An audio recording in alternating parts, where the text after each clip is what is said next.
Andreas Froehli, David Tuchman here, calling the action for the Galfond Challenge. Once again, Galfond at one point was down over 900,000 euros. He is now down, call it 720,000.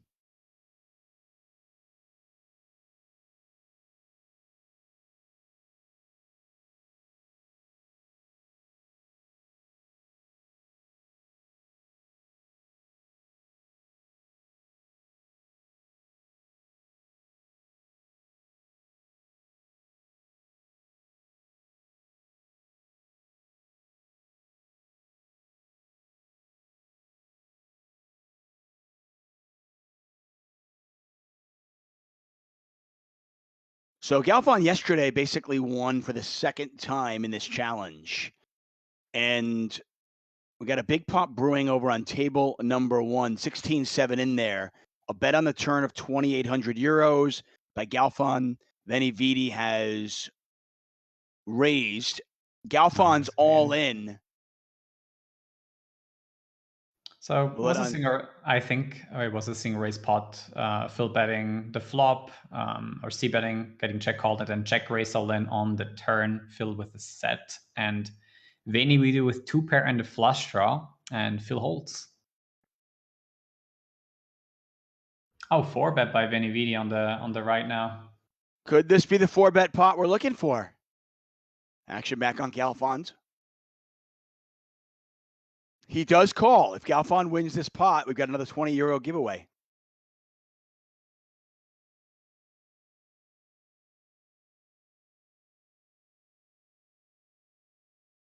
Pot is already 10-7. Now in a 4-bet pot, does this flop favor Venividi's range? I mean, it's not that bad for Phil because it doesn't have like an ace on board. All in here. And it looks like Phil's got a straight, right? 7-9? Yeah, but Venividi makes but it flush. Oh, yeah. Wow. Okay.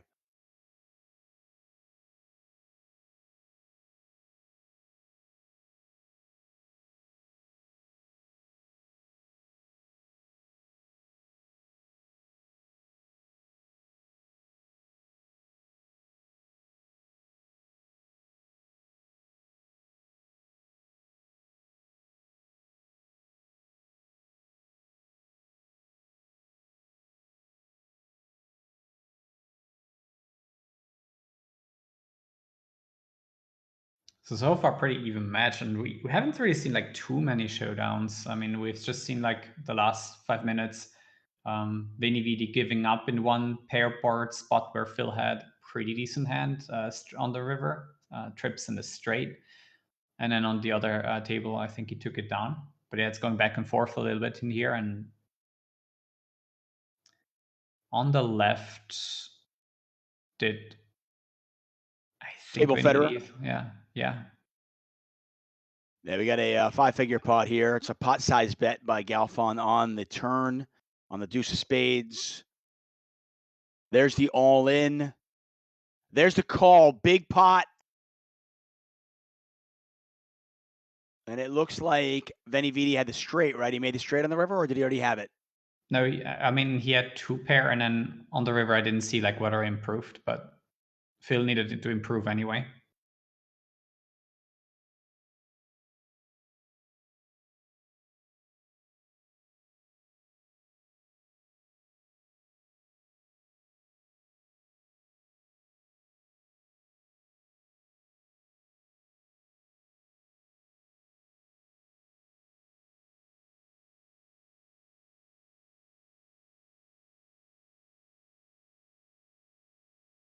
Now, I talked about this yesterday, and I want to get your take, Andreas. And obviously, I'll open this up to everybody in the chat as well. You know, Phil talked about how, you know, he was able to kind of keep his good mindset going throughout much of the losing early on. But when he won one session and then came back and had his worst session and then another losing session, he noticed that even as strong as his mindset is, it was affecting him. And I wonder, on the other side of the coin, if Venividi were to lose big today again, which I still think comeback, how does that affect him? after, being so dominant early on? Yeah, that's really a great question there. I mean, what will happen? I mean, we don't know Venividi. We just have to assume that he's a really strong player. But even some of the strongest players, heads up matches can get quite personal, or I mean, they could get personal in some way. I think I mean, who said that? Like Dan Coleman Got a and bet in a call. oh wow. A bet and a call, and Galfond catches him in a bluff. As you can see, Galfond up about a buy-in right now, as we are about 130 hands into today's session. Can Galfond string together 2 wins in a row? He won 183,000 over about 570 hands yesterday. Venividi threw in the towel at about 11:30 in the morning Pacific time. So they played for about 3.5 hours yesterday.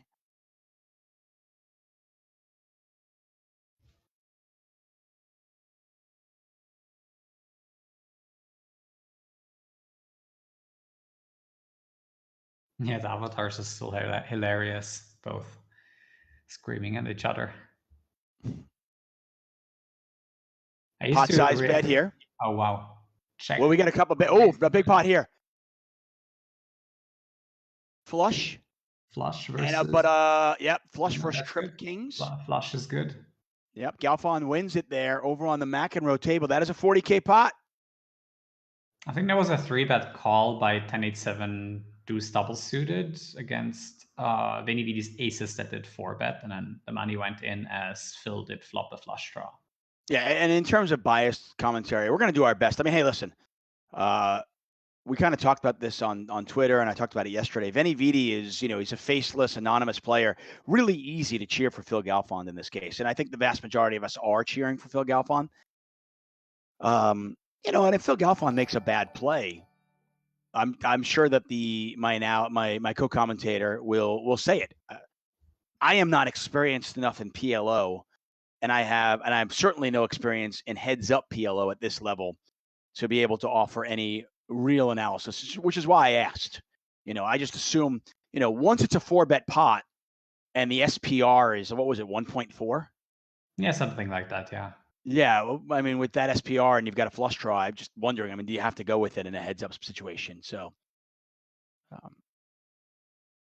but somebody pointed out in the chat, and it is true. Those are the kind of hands that Venividi was winning every single time it appeared earlier on in this challenge. And here we see Phil Galfond again winning him. with Oh, a a big huge pot check brewing. raise. Yeah. McEnroe, we got a 40,000 chip pot, set of queens. And he's good again. Or no, he's not. No, Venividi No. did he make a straight? Yeah, he made the 4-8 straight. I didn't see that at first. And yeah. So it appears the players are going to reset, and that has been the standard. These players agreed to do that.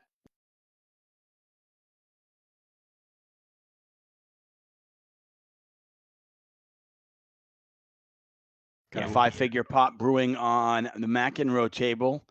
A bet of 18.35. A raise, a call. Pot is now 21-8. The queen pairs on the turn.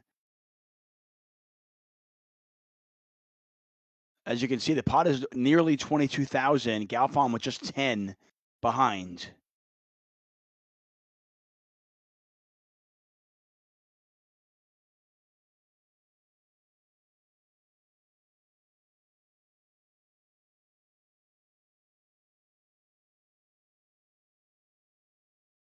There's the all-in from Galfond. Pot is now 32,000 euros.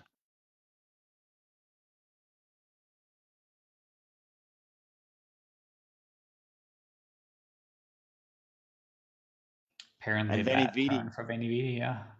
Yeah, he didn't like that, huh?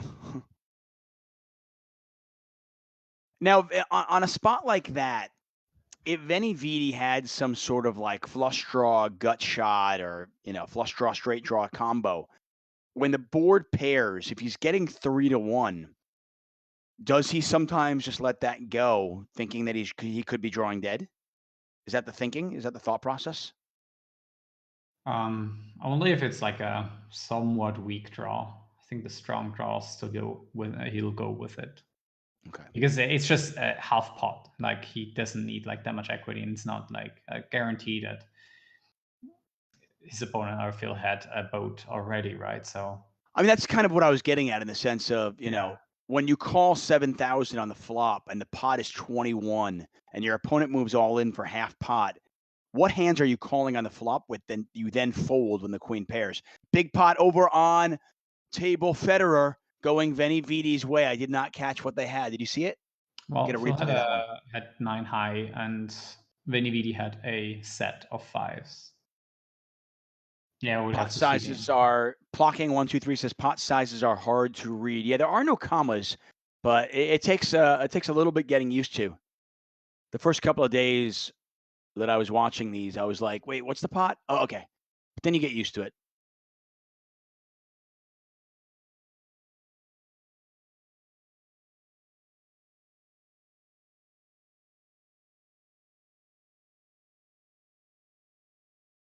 Three bet pot, followed up by a half pot size bet by Galfond on a jack high board. We're looking at the Federer table right now.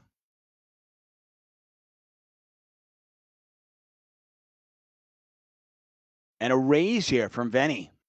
Pot now 14-3. Back over to Phil. I mean, these boards tend to get played quite aggressively by the three better, I think. Two low cards, rainbow, and then having that high card. And There's then the Phil all in. probably There's the has call. Pot is 54,000. and Phil wins with a flush. I think I Yeah, wanted to say that Phil probably has a two pair, he had Galfond had three pair. and even three this time. Briefly they were starting to play the 5-hour sessions because they weren't getting as many hands in as they thought they were going to. So they were going to 5-hour sessions. But I have been told that this week it's going to be 4-hour sessions. But my guess would be that it will vary. I would say that most days it'll be between 3.5 and say 5.5 hours.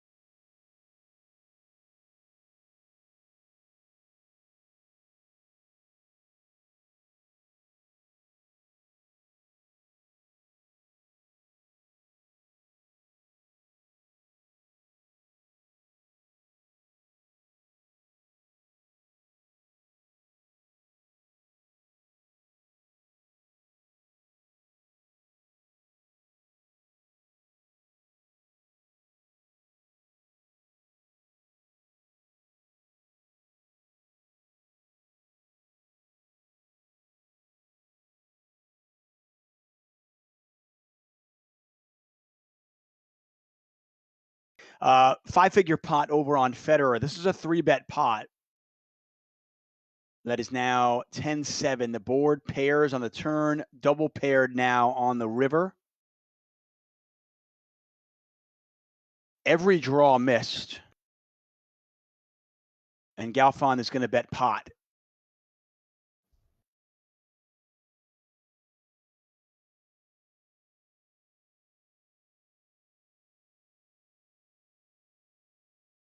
And this board, I think, what was it, a 4-bet pot?